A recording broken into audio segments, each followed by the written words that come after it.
그 성도님들과 함께 교제할 하나님의 말씀은 골로새서 3장 1절로부터 17절까지의 말씀인데, 이 본문의 제목을 뽑으라고 하면 저는 은혜로 주신 신분에 맞게 감사함으로 살아가라, 이렇게 제목을 정할 수 있다라고 생각을 합니다.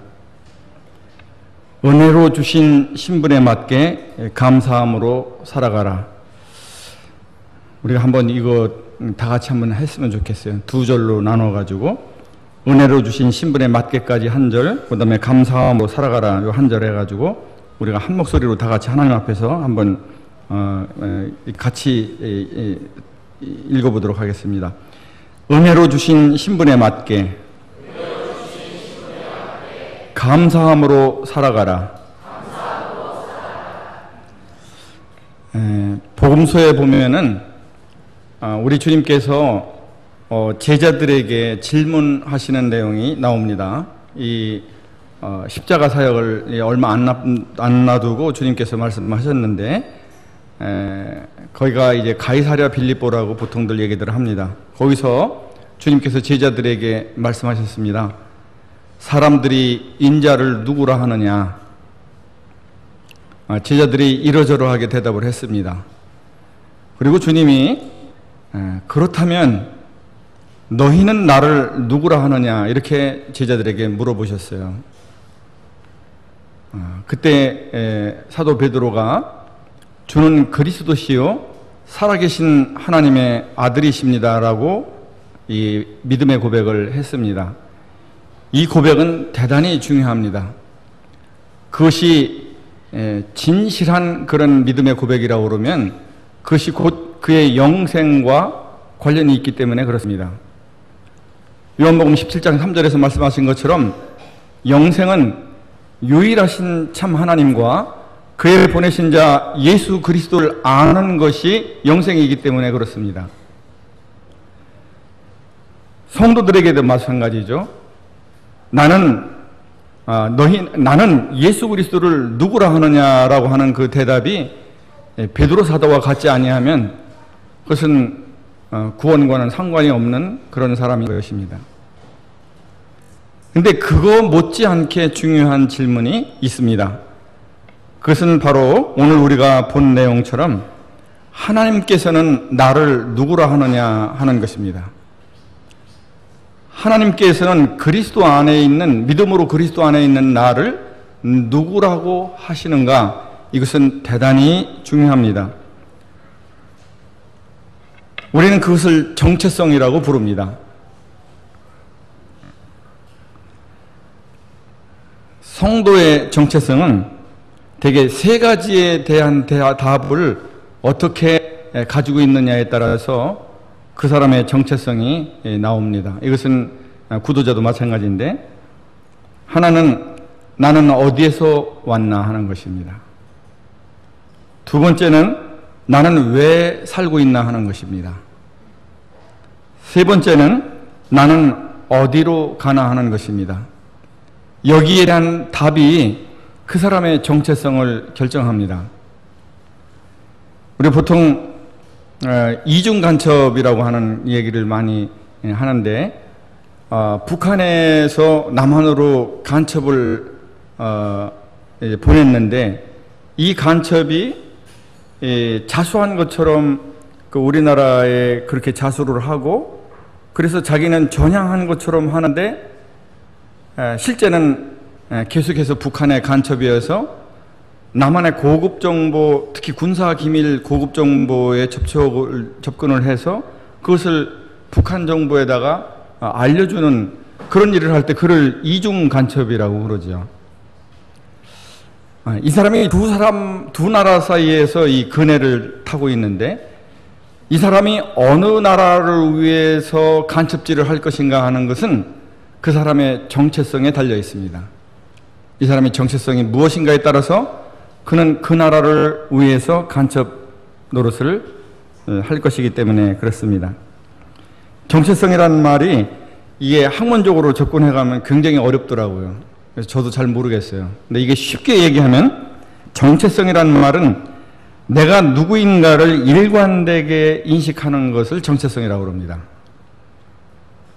그래서 우리가 올바른 정체성은 어떻게 가질 수 있는가를 생각할 때 세 가지 중에 제가 세 가지 보기를 들어드리면 성도님들이 답을 말씀해 주시면 되겠습니다. 올바른 정체성이란 내가 나를 어떻게 보느냐에 달려있다. 첫 번째. 두 번째, 다른 사람이 나를 어떻게 보느냐에 달려있다. 세 번째, 하나님께서 나를 어떻게 보느냐에 달려있다. 어떤 겁니까? 예? 세 번째. 예. 그럼 이제 저는 내려가야 됩니다. 다 아셨기 때문에. 예. 자, 그래서 오늘 1절부터 4절까지는 바로 이 하나님께서 은혜로 주신 선물을 알아라 하는 그런 내용입니다. 그래서 하나님께서 나를 어떻게 보시는가 하는 우리에게 주어진 신분에 대해서 말씀하고 있고, 바로 우리의 정체성, 하나님이 그리스도 안에서 성도를 보는 그런 그 하나님의 시각에 대해서 말씀하고 있는 것입니다. 우리의 정체성에 대해서 말씀하고 계시죠. 5절로부터 17절까지는 은혜로 주신 신분에 맞게 감사함으로 살아가라 하는 그런 내용입니다. 먼저 이 본론으로 가서 1절로부터 4절까지의 내용을 보면, 자, 1절로부터 4절까지의 내용은 하나님께서 은혜로 주신 선물을 알아라 하는 그런 내용입니다. 자, 1절부터 4절까지 하나님께서 은혜로 주신 내용은 크게 두 가지로 볼 수가 있습니다. 성도님들도 같이 한번 보시면 좋을 것 같아요. 자, 1절로부터 4절까지 하나님께서 은혜로 주신 선물 두 가지를 꼽는다 그러면 첫 번째는 뭐가 될까요? 예? 네. 시간이 없어서 제가 말씀드리겠습니다. 저는 하나님께서 은혜로 주신 선물의 첫 번째는 함께라고 봤습니다. 함께. 이게 하나님께서 주신 선물입니다. 왜 그러냐? 우리가 결심하고 노력해서 우리의 상태가 그렇게 되고, 또 하나님께서 우리의 그 행하는 그런 모든 것을 볼 때, 아, 너는 나와 하나 되는 것이 합당하다. 이렇게 해서 하나가 될 수 있는 사람, 함께 할 수 있는 사람은 이 지상에 없기 때문에 그렇습니다. 하나님께서 믿음을 가지는 우리에게 그리스도와 함께라고 하는 것은, 이것은 전적인 100% 하나님의 은혜로 밖에는 이것은 받을 수가 없는 그런 것입니다. 왜냐하면 예수 그리스도는 우리 인생들이 우리로부터 출발해서 결코 하나 된다고 할 수 없는 완전한 거룩과 의 가운데 계시는 분이기 때문에 그렇습니다. 그래서 이제 먼저 함께라고 하는 것에 대해서 좀 살펴보려고 합니다. 이 정체성에 대해서 얘기할 때, 이 정체성을 제일 잘 갖고 있는 사람들은 오히려 그리스도 안에 있는 믿는 그런 그 성도님들보다도 세상 사람들이 이 정체성을 더 확실하게 잘 갖고 있는 것 같아요. 그 사람들이 믿음이 우리보다 더 좋은 것 같아요. 그래서 태국에서 한 번 있었던 일인데, 태국의 판사입니다. 근데 교통법규를 어겼어요. 그래서 교통경찰이 딱 잡아가지고 딱지를 딱 떼려고 그러니까 그 판사가 교통경찰한테 뭐라고 그러냐면, 너 내가 누군지 알아? 이겁니다. 그래가지고 태국에 이것이 그냥 하나의 그냥 유행어가 됐다고 그래요. 너 내가 누군지 알아?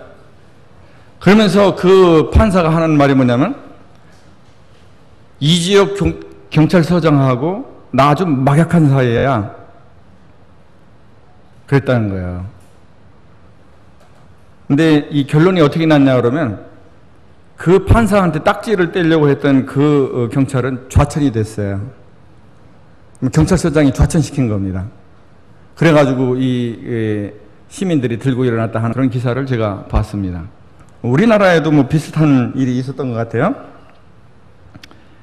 모 그룹의 모 회장이신데, 아들이 술집에서 술을 드시다가 시비가 붙어가지고 싸움이 일어나가지고 그 아드님이 맞으셨어요. 근데 그는 그 회장님이 생각할 때는 있을 수가 없는 일입니다. 왜 그러냐면 그건 돈을 때린 것이기 때문에 그래요. 돈 때리면 안 되잖아요. 그래가지고 그 회장님이 어떻게 했냐 그러면 조폭을 돈으로 사가지고 그 술집에 보내서 그 아들을 때린 그 겁을 상실한 그 사람들을 완전히 오징어처럼 이렇게 만들어 드렸다 하는 이런 사실입니다. 아주 이 정체성이 확실한 거죠. 나는 돈이다 하는 것입니다. 아무도 나를 건드릴 수 없다는 겁니다. 우리가 가진 정체성보다 확실하신가요? 네. 이렇게 사람들은 이 정체성에 따라서 이렇게 살고 있는데, 이사야 53장 6절에는 우리가 너무나 잘 아는 그런 유명한 말씀이 있죠. 우리는 다양 같아서 그릇 행하여 각기 제 길로 갔거늘 여호와께서는 우리 무리의 죄악을 그에게 담당시키셨도다.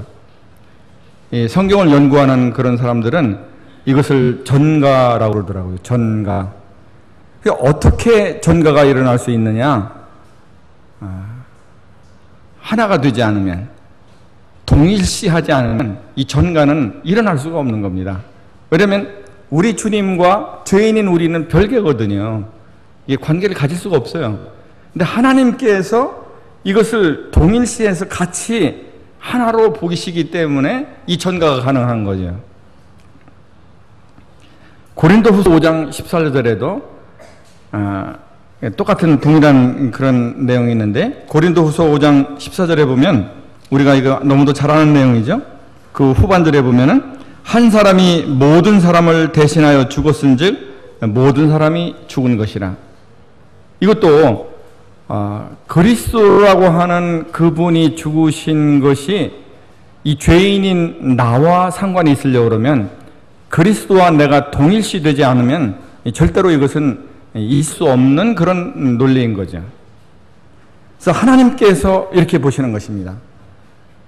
이 그리스도 안에서 그리스도와 구원의 대상인 우리를 동일시해서 이 하나로 보시는, 이것이 바로 하나님의 은혜로부터 이것이 출발돼서 우리에게 신분으로 주어진 것입니다. 요한복음 6장 56절에 보니까 그것을 더 정리해서 잘 말씀을 하시고 계시더라고요. 우리가 이거 여러 번 본 얘기인데, 내 살을 먹고 내 피를 마시는 자는 내 안에 거하고 나도 그의 안에 거하나니. 다시 말하면 예수 그리스도의 십자가의 피의 의미를 깨닫고 그 십자가의 구속을 믿고 거듭난 그런 그리스도인은 그리스도와 예수 그리스도와 하나가 됐다 하는 얘기입니다. 내가 내 안에 거하고 나도 그의 안에 거한다는 건 하나라는 얘기잖아요. 그래서 이 함께는 바로 하나님이 믿음을 가진 우리에게 보시는 하나님의 시각이자, 그것은 우리에게 주신 하나님의 은혜의 선물이라는 것입니다. 그래서 주님께서 이제 주님과 성도 한 사람 한 사람을 동일시해서 하나가 돼서, 이제 그리스도 밖에서 하나님의 은혜를 모르고 감사를 모르던 내 옛사람은 주님과 함께 하나가 돼서 죽었고 장사도 돼서 끝났고, 이제 나는 주님과 함께 하나가 돼서 다시 살리심을 받았다라고 하는 내용입니다. 그것이 1절에 나오죠.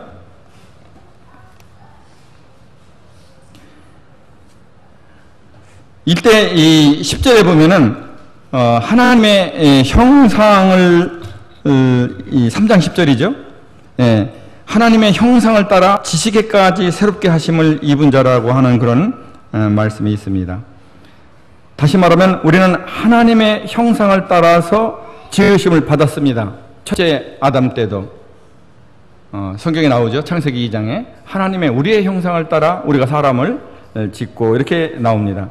근데 이 첫째 아담에 속한 자들이 입은 그런 하나님의 형상은 그 죄로 인해서 철저하게 그 하나님의 형상을 잃어버리게 되었습니다. 근데 둘째 아담에 속한 그런 지금 우리 믿는 그런 그리스도인들에게 하나님이 은혜로 주신 그 하나님의 형상은 결코 잃어버리지 아니하는 그런 하나님의 형상이라는 것이죠. 그것은 영원히 잃어버리지 않습니다. 골로새서 1장 14절에 그가 우리를 흑암의 권세에서 건져내사 그의 사랑의 아들의 나라로 옮기셨으니, 다시 말하면 우리 안에 하나님께서 하나님의 형상을 따라서 지으신 그리스도의 피로 말미암은 이 하나님의 인격은 결코 잃어버리는 적이 없는 그런 완전하고도 영원한 하나님의 은혜의 선물이라는 것입니다. 이것이 우리에게 주신 그런 가장 큰 하나님의 선물 같아요. 함께, 이거는 하나됨을 얘기하고 또 그리스도 안에서라고 하는 그런 의미가 되기도 합니다. 두 번째 선물은 3절에 나옵니다. 후반절에 우리의 생명이 그리스도와 함께 하나님 안에 감추어졌다. 그리스도와 함께 하나님 안에 감추어진 자라고 하는 것이 우리의 두 번째 하나님께서 주신 그런 신분입니다.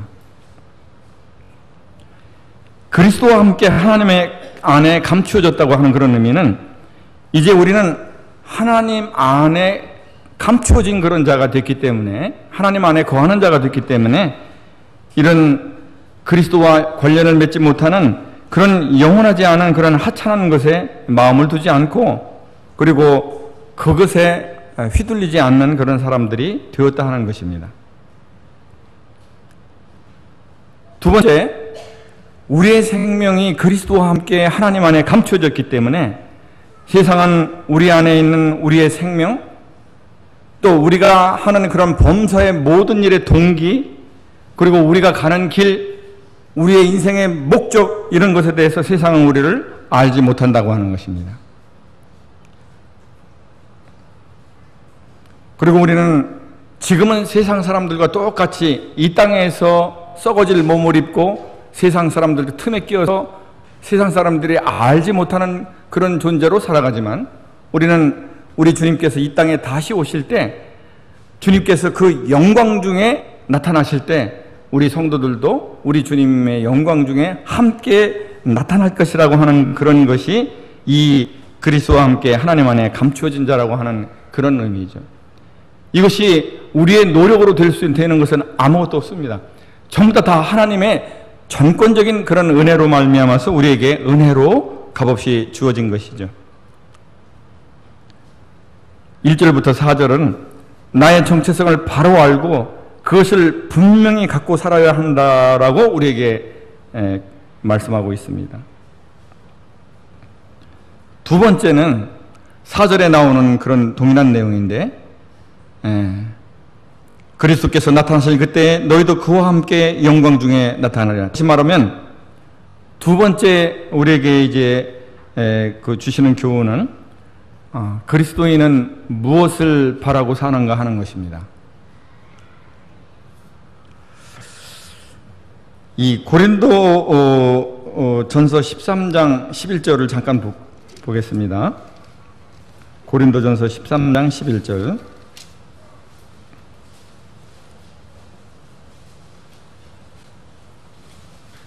내가 어렸을 때는 말하는 것이 어린아이와 같고 깨닫는 것이 어린아이와 같고 생각하는 것이 어린아이와 같다가 장성한 사람이 되어서는 어린아이의 일을 버렸노라.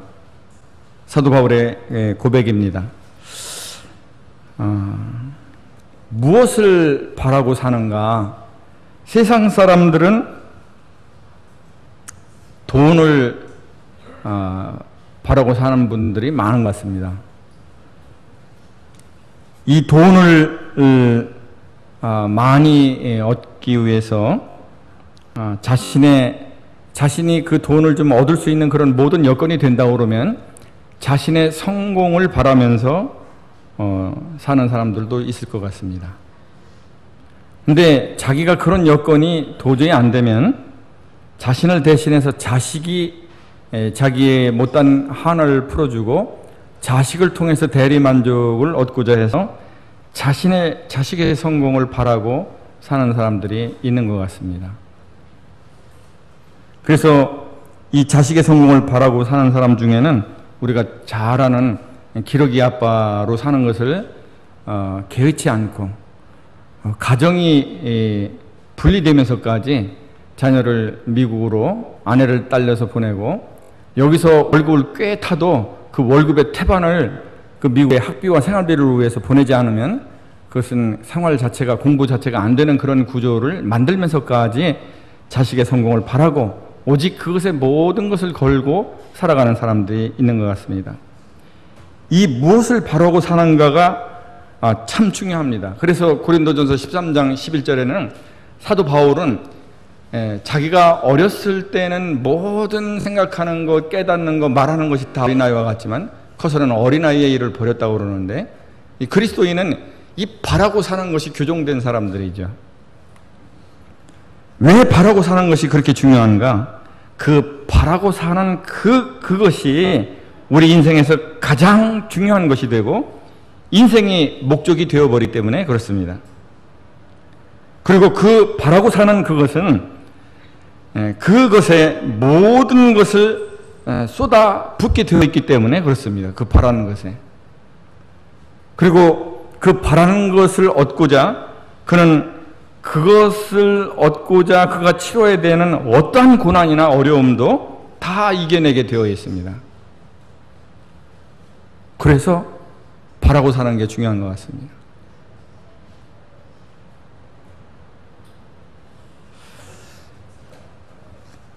성도님들은 무엇을 바라고 사십니까? 사도 바울은 부활을 그렇게 간절히 사모하고 바라고 살았던 것 같더라고요.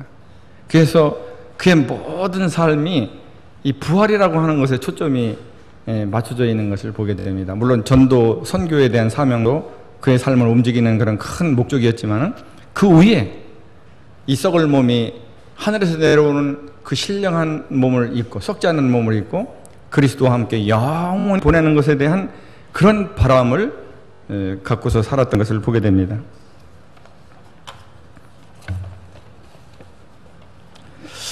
이제 5절부터 17절에는 바로 하나님께서 이와 같이 은혜로 주신 신분에 맞게 감사함으로 살아가라는 그런 내용입니다.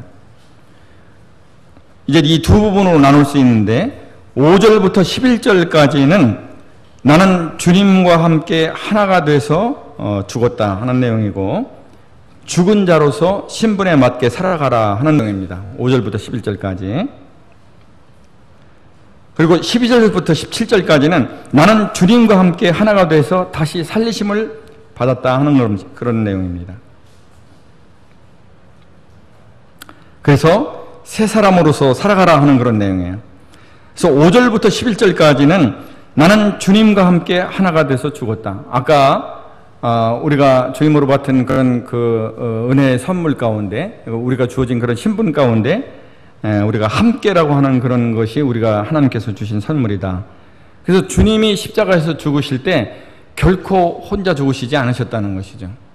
거기에는 내가 들어가 있고 주님께서 죽으실 때 그렇게 그리스도와 상관없이 그리스도 바깥에서 은혜를 모르고 감사를 모르던 나의 옛사람은 주님과 함께 십자가에 못 박혀 죽고 장사돼서 끝났다라고 하는 것이 주님과 함께 연합돼서 우리가 얻는 그런 선물이라는 것입니다. 옛사람과 그 행위를 벗어버리라라고 하는 것이 우리에게 율법처럼 다가오지 않고 이것이 우리가 은혜가 왕노릇하는 그런 삶이 되는 것은 바로 하나님께서 먼저 우리의 옛사람을 십자가에서 처리하시고 선물로 주시고 그리고 그것에 맞게 살아가라고 하셨기 때문에 이것이 은혜의 삶이 되는 것이죠. 만약에 결론이 나지 않았는데 두 가지를 보고 내가 결정하겠다. 한 가지는 뭐냐면 너희의 상태를 보고 내 옛사람이 죽었는지 과연 죽었는지 안 죽었는지를 내가 판단하겠다든지 안 그러면 내가 하는 것을 봐서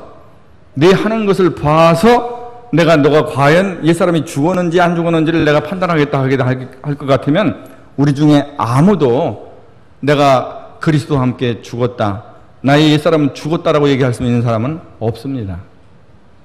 하나님께서 그렇게 하나님의 시각으로 그리스도 안에서 봐주시고 우리에게 그 신분을 선물로 주셨기 때문에 우리는 우리의 상태에 따라서 또 내가 하는 것을 봐서 그것을 얻는 게 아니라 하나님의 주권적인 은혜 가운데서 우리 신분이 주어진 것입니다. 이것은 많은 차이가 있어요.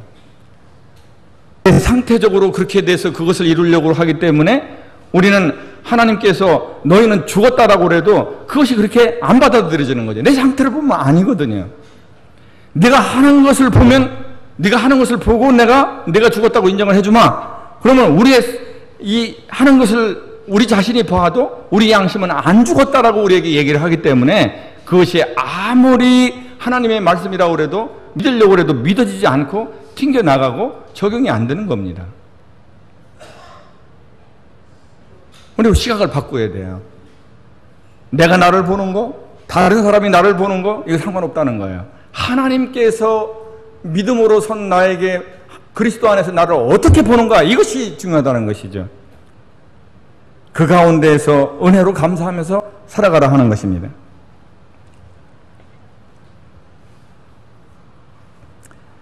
여기까지가 원리입니다. 원리. 근데 이 원리가 우리에게 실제적으로 능력 있게 적용이 안 되면 이건 이론에 그칠 수밖에 없는 거죠. 이론이죠, 이론. 그럼 이론이 안 되려면 어떻게 하냐? 디모데전서 4장 8절을 보겠습니다.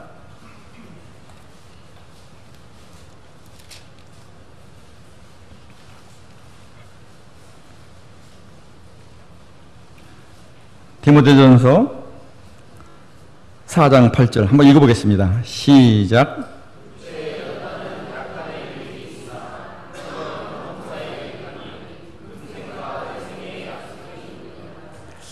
자, 여기 경건이라고 표현된 요것은 이 역본에 따라서 가령 예를 들면 NLT 성경 같은 것을 보면 NLT 성경 같은 데 보면 거기는 뭐라고 나오냐면 경건의 훈련 이렇게 나옵니다. 경건의 훈련. 그래서 여기 지금 경건의 훈련은 범사에 유익하니 이렇게 말씀하고 있는 것입니다. 금생과 내생에 이 경건의 훈련은 약속이 있다. 다시 말하면 보상이 있다 하는 것입니다. 이 경건의 훈련은 뭐냐면 막연하게도 들렸을 이 경건의 훈련은 뭘 얘기하냐 그러면 하나님께서 그리스도 안에서 은혜로 주신 신분 그 정체성을 항상 인식하고 저 태국의 판사가 했던 것처럼 우리나라의 모 재벌이 했던 것처럼 한시도 자기의 정체성을 잊지 않고 그 가운데에서 감사함으로 이 삶 가운데서 그것을 순종으로 살아내는 것, 이것이 경건의 훈련이라고 하는 것이죠. 이 경건의 훈련은 우리의 믿음을 온전케 하고 더 그리스도인에 사로잡히는 삶이 되게 합니다.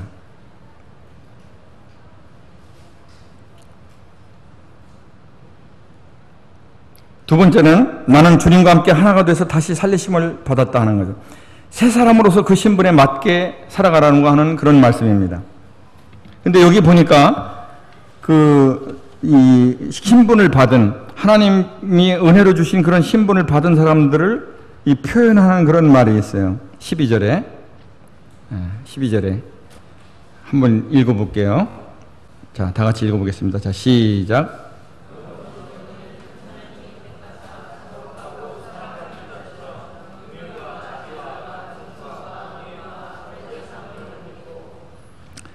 자, 하나님의 은혜를 받은 성도들을 세 가지로 표현을 하고 있는데 하나는 뭐냐면 하나님이 택하셨다. 두 번째는 그들은 거룩한 자들이라. 신분상으로 그렇다는 거죠. 거룩한 자들이라. 그리고 세 번째는 그들은 사랑받는 자다. 이 세 가지로 그 세 사람에 대해서, 세 사람을 입은 사람 성도에 대해서 하나님께서 말씀하시고 계신 것을 보게 됩니다. 하나님의 택하신 자, 에베소서 1장에는 이 우리가 어떻게 택함을 받았는가 하는 그런 원대한 하나님의 그림을 보여주고 계신 것을 보게 됩니다. 창세전에 그리스도 안에서 택함을 받았다라고 말씀하고 있는 것을 보게 됩니다. 이 하나님께서 택하셨는데 이 택하신 그릇이 어떤 그릇이냐 그러면 도무지 하나님의 영광을 나타내기에는 도저히 아닌 사람들이거든요. 인정하십니까? 그것이 인정이 안 되면 조금 어려워집니다. 그러니까 도저히 택할 수 없는 사람을 택했다. 그게 이제 우리의 감사의 제봉인데, 사도행전 5장 41절을 한번 보겠습니다. 사도행전 5장 41절 한번 읽어보겠습니다. 자, 사도행전 5장 41절. 자, 시작.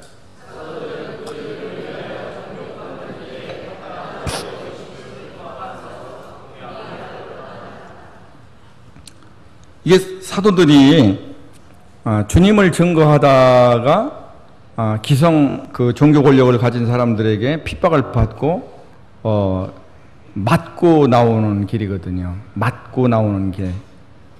근데 여기 지금 41절에 보면 기뻐했다고 나옵니다. 모든 그런 사도들이 기뻐했다.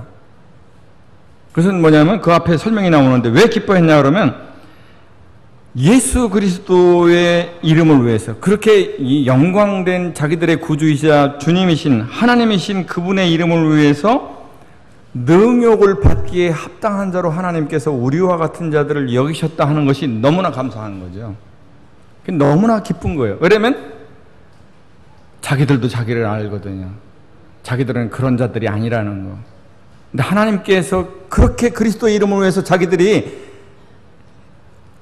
고난과 핍박을 받기에 합당한 자로 여기셔서 그러한 것을 저희들에게 허락해 주셨다는 것이 너무나 감사가 되는 겁니다. 여기 이 하나님의 택하신 자도 이 동일한 그런 마음을 우리 성도들이 가질 수 있다고 하는 것입니다. 그냥 말대로 택할 분을 택해야지, 택할 사람을 택해야지. 하나님 어떻게 저희와 같은 자를 택하셔서 하나님의 영예스러운 이름을 두시려고 그러십니까? 두 번째는 우리가 거룩한 자가 되었다는 것이에요. 이 거룩한 자도 이것이 우리 이렇게 그 마음에 탁 와닿지 않는 것은, 이 거룩한 자라고 하는 하나님의 이 말씀을 우리의 상태와 연관지어서 생각을 하고, 또 우리가 하는 것을 봐서 이것을 연관지어서 하려고 하기 때문에 어려움이 오는 것입니다. 하나님께서는 이 거룩한 자라고 하는 것을 우리에게 그리스도 안에서 선물로 주셨어요. 미리 누구든지 그리스도의 십자가 앞에 자기의 죄인됨과 자기의 그 온갖 더러운 죄를 자백을 하고 그것이 잘못되었음을 주님 앞에 정직하게 실토하고, 그리고 돌이켜서 그리스도께, 생명의 주님께 순종하기 위해서 돌이킨 사람, 그리고 그분을 자기의 구주와 주님으로 믿은 사람은 하나님께서 그의 상태 안 보고, 그의 내가 하는 거 봐서 안 보고 완전한 주님과 같은 거룩하다고 하는 신분을 주신 겁니다. 물론 상태는 아니에요. 그러나 내가 상태적으로 거룩해지고, 그리고 내가 하는 것을 봐서, 네가 하는 것을 봐서 거룩이라고 하는 것을 부여하마 했으면 우리는 거룩하고는 거리가 먼 사람들입니다. 그것은 우리하고는 상관없는 얘기예요. 심지어는 다윗이라 할지라도. 그러나 하나님께서는 그 은혜로 우리에게 거룩한 자라고 하는, 그리스도와 똑같은 거룩한 자라고 하는 그런 신분을 우리에게 주신 것이죠. 거룩이란 말은 우리가 아는 대로 하나는 성결을 의미하고, 또 하나는 세상에서 하나님을 위해 구별된 자를 의미합니다. 이것이 누구의 말이냐면 윌리엄 맥도널드 형제님이 이 거룩에 대해서 정의하신 말씀이에요. 굉장히 동의가 되는 말씀이죠. 이것을 거룩한 자를 정리할 것 같으면 한마디로 한 문장으로 정리하면, 하나님을 위해 정결한 마음으로 세상에서 구별된 자, 이것이 거룩한 자죠. 하나님을 위해 정결한 마음으로 세상에서 구별된 자, 그런 자로서의 신분을 우리에게 주셨다는 거예요. 상태는 비록 아니지만. 세 번째는 사랑하신 자입니다. 주님께서는 우리에게 대한 사랑을 우리가 설명이 필요 없이 그리스도의 십자가 안에서 그 사랑을 증명하셨습니다. 그리고 끝까지 요한복음 13장 1절에 주님이 세상에 있는 자기 제자들을 사랑하시되 끝까지 사랑하시니라고 하는 그런 말씀을 통해서 주님의 사랑은 끝이 없이 영원히 지속된다라고 하는 것을 말씀해 주고 계시는 것을 보게 됩니다. 우리는 십자가 안에서 하나님의 영원하고도 완전한 사랑을 받았습니다. 그리고 그 사랑을 참으로 깨달은 자들은 자기들의 사는 이유를 주님을 기쁘시게 해드리기 위해서 산다라고 하는 것으로 자기의 사는 이유를 삼습니다.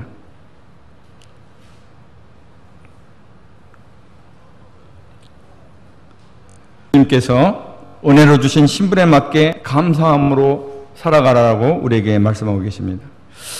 그러면 이제 이 말씀은 어떻게 우리를 인도하고 있느냐 하면, 그러면 어떻게 감사하는 삶을 우리가 살아갈 수 있을까에 대한 말씀입니다.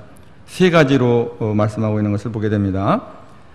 첫 번째는 15절에서 그리스도의 평강이 우리 마음을 주장하게 함으로 우리는 감사하는 삶을 살 수 있다라고 말씀하고 있습니다. 두 번째는 그리스도의 말씀이 우리 속에 풍성히 거하게 함으로 우리는 감사하는 삶을 살 수 있다라고 말씀하고 있습니다.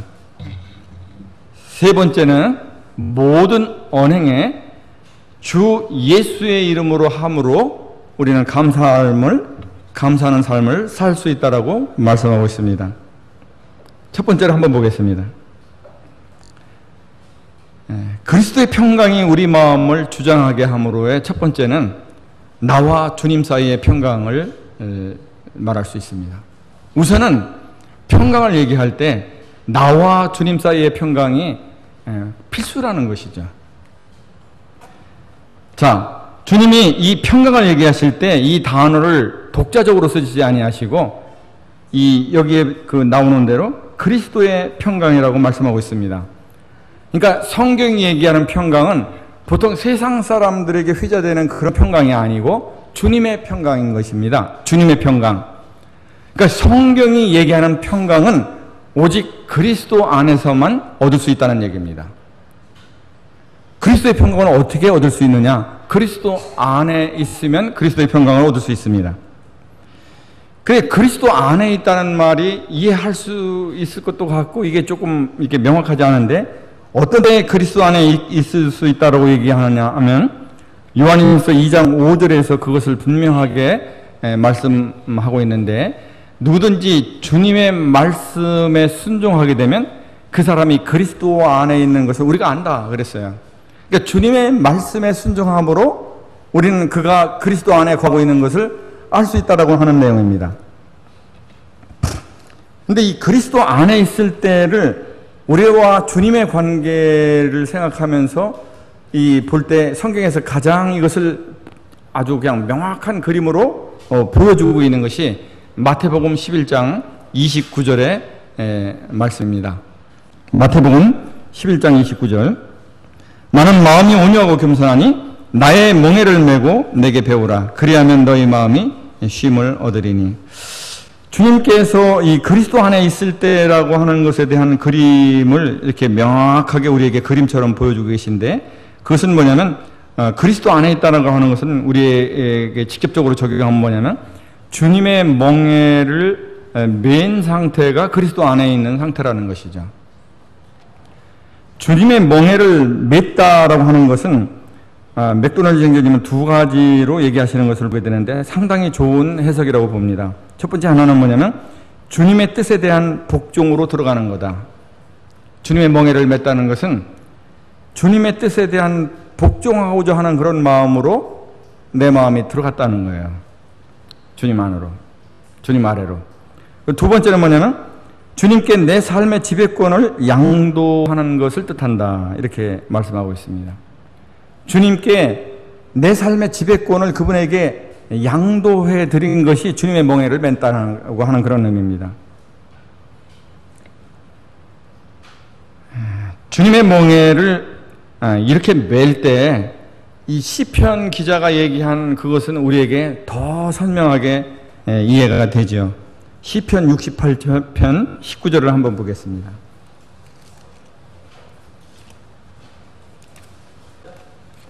시편 68편 19절. 자, 한번 읽어보겠습니다. 자, 시작.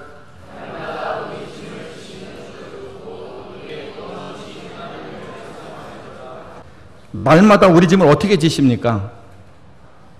우리가 그분의 멍에를 매지 않았는데 주님이 어떻게 매일의 우리의 삶에서 구체적으로 우리 짐을 지실 수가 있겠습니까? 이게 해당이 안 되는 말씀이죠. 이거는 누구에게만 해당되는 말씀이냐면 주님의 멍에를 맨 사람에게만 해당되는 말씀입니다.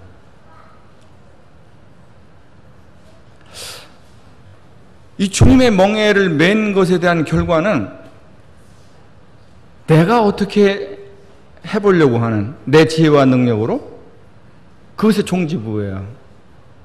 그럼 뭐가 있습니까? 쉼이 있습니다. 그리고 내가 결정하고 내 뜻대로 내가 옳다고 생각대로 그리고 그 결정에 대해서는 내가 무한 책임을 져야 된다고 그러면 우리 마음은 늘 파도치는 그런 풍랑 있는 바다와 같죠. 그러나 주님께서 전권을 가지시고 명령하시고 주님이 친히 그것을 이루시고 그것에 대한 책임을 전적으로 지신다고 그러면 내 마음은 그때 비로소 평강을 누릴 수가 있습니다. 주님의 멍에를 매는 것에 대한 보응은 그 보답은 쉼과 평안입니다.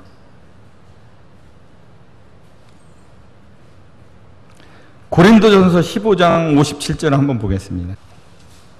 고린도전서 15장 57절 읽어보겠습니다. 시작.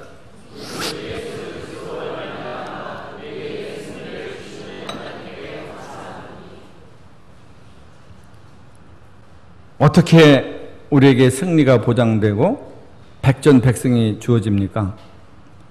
우리 주 예수 그리스도로 말미암아라고 그랬는데 주 예수 그리스도로 말미암아의 그림은 지금과 같이 이 멍에를 맬 때 나는 영적인 일에 대해서 아는 것이 없고 그것을 만번양보해서 안다고 그래도 내가 그것을 행할 수 있는 능력이 없는데 더 문제인 것은 내게 그리스도 예수의 마음이 없습니다.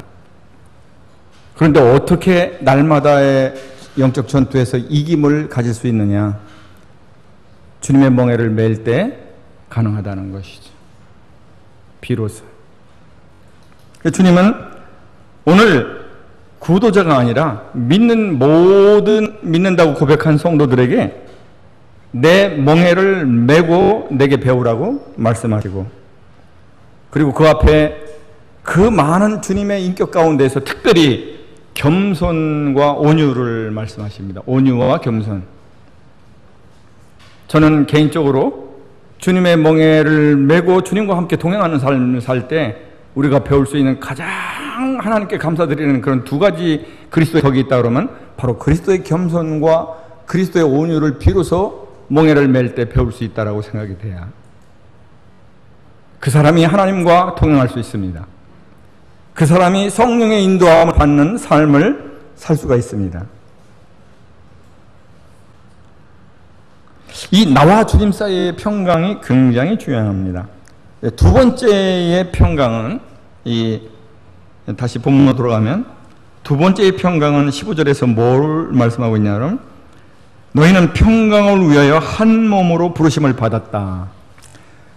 신약 성경에서 한 몸이라고 이렇게 얘기를 하면 그것은 교회를 얘기합니다. 교회. 주님의 몸된 교회. 그래서 이 나와 교회 사이의 평강이 굉장히 중요하다는 것입니다. 주님께 감사하는 삶을 살려고 그러면 주님과 자기와의 평강도 중요하지만은 자기와 하나님의 교회 사이의 평강도 중요하다는 거예요. 그것이 안 되면 감사하는 삶을 살 수가 없다는 겁니다.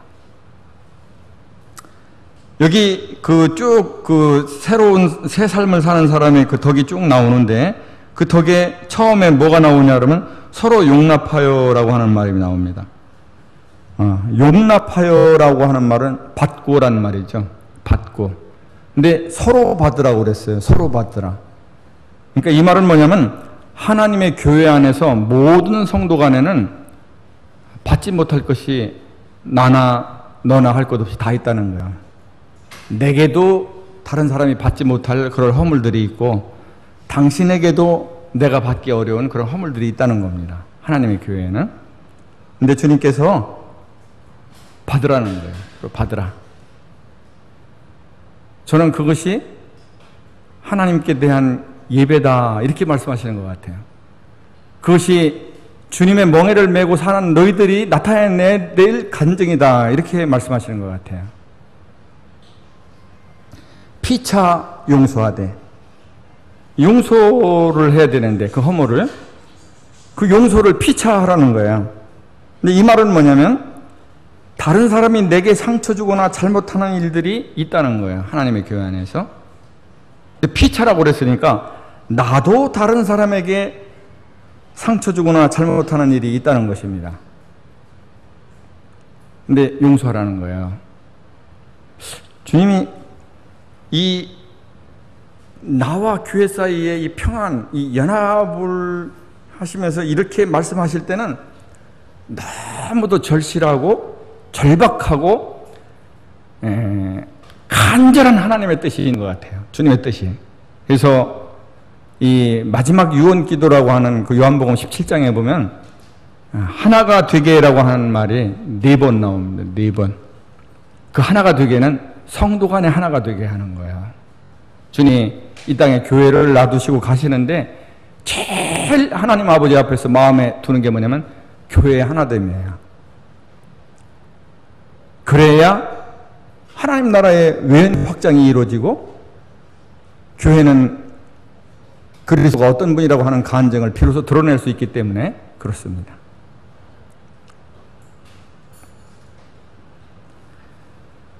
자, 나와 교회 사이의 평강에는 먼저 온유와 겸손이 밑바탕이 되고 그 위에서 서로가 서로를 받고 허물, 그리고 그 허물을 서로가 서로 용서를 하고, 그리고 아직 과정이구나, 아직 공사 중이구나 해서 서로가 서로를 불쌍히 여기고, 그리고 거기서 한 걸음 더 나가서 친절하게 대해주고, 그리고 오래 참고. 이 오래 참고는 주님께서 허물 많은 내게 대해 주셨던 것처럼 그 말이에요. 주님께서 저같이 성질 급한 사람이었다면 저는 벌써 아웃이죠. 주님께서 바로 내게 그렇게 대해 주셨던 것처럼 너도 허물 있는 지체들을 향해서 오래 참으라 하는 말씀입니다. 그리고 주님께서 이 모든 동목에 사랑을 더하라고 말씀하고 계십니다. 이 모든 것을 주님의 사랑으로 하라고 하는 그런 말씀이죠. 둘째는 그리스도의 말씀이 우리 속에 풍성히 거하게 하라는 것입니다. 그렇게 함으로 우리는 감사의 삶을 살 수 있다고 그러는 것인데, 이것은 주님의 말씀이 우리 마음을 지배하게 되고 우리 삶의 모든 영역을 다스리게 될 때 우리는 주님 말씀에 순종하게 되고, 그런 순종을 통해서 우리의 믿음은 비로소 온전케 된다는 것이죠. 그리고 여기에는 주님을 진실되게 믿는, 그리고 주님의 멍에를 맨 그 사람의 그 영적 원리, 그 바탕이 그 근본에 있는데, 이것을 생명력이라고 부른다면 이 생명력은 반드시 그 본인뿐만 아니라 다른 사람에게 선한 영향력을 끼쳐서 자기도 살아나고 다른 사람들도 살릴 수 있게 된다고 하는 것입니다. 자기도 변하고 다른 사람도 변하게 만든다는 것이죠. 그리고 그것에 나타난 말씀이신 우리 주님이 얼마나 위대하고 놀라우신 분인가를 우리는 목도하고 주님께 참으로 마음 중심으로부터 감사하는 마음을 가질 수 있다는 것입니다. 셋째가 모든 언행에 주 예수의 이름으로 하라고 하는 말씀을 하십니다. 주 예수의 이름으로는 이 세 가지를 우리가 생각해 볼 수 있는데, 첫 번째는 뭐냐면 고린도전서 10장 31절에서 말씀하시는 것처럼 너희는 먹든지 마시든지 무엇을 하든지 하나님의 영광을 위하여 하라고 하는 그런 말씀처럼 모든 언행을 하나님의 영광을 위하여 함으로 우리는 모든 일을 주 예수의 이름으로 하는 그런 마음 자세를 가질 수 있다는 것이죠. 두 번째는 골로새서 3장 23절에서 얘기하는 것처럼 사람에게 하듯 하지 말고 모든 일을 주께 하듯 하라 하는 그런 말씀으로 모든 언행을 주님 앞에서 주님을 대하여 하듯이 그렇게 함으로 우리는 주 예수의 이름으로 모든 것을 대하는 여일한 일관된 그런 그리스도의 믿음의 사람이 될 수 있다는 것입니다.